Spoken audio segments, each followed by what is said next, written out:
Hello everyone and welcome back to another video from Finance and Crypto Guide. In this video, I'm going to show you how to find your wallet address on the Zerion wallet. So let's get started right away. First of all, tap on the Zerion application to open it up, and you might be asked to enter your passcode to log into your account. You can type in your passcode or use your biometrics and you will be logged in to your wallet. Now, once you are logged in order to find your wallet address, you will be shown all of your wallets on your home page. Simply tap on the wallet that you want to see the address of, and then you will be taken within the wallet.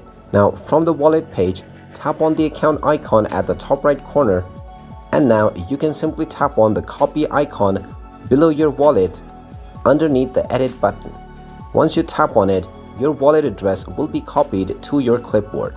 Then you can simply paste this wallet address anywhere and share it with anyone with whom you want to receive payment from. And there you have it. That is how easy it is to find your wallet address on Zerion. If you find this video helpful, make sure you hit that like button and subscribe to our channel if you haven't done so already. Also ring that notification bell to never miss another update from us. Thank you for watching, and I will see you again in the next video.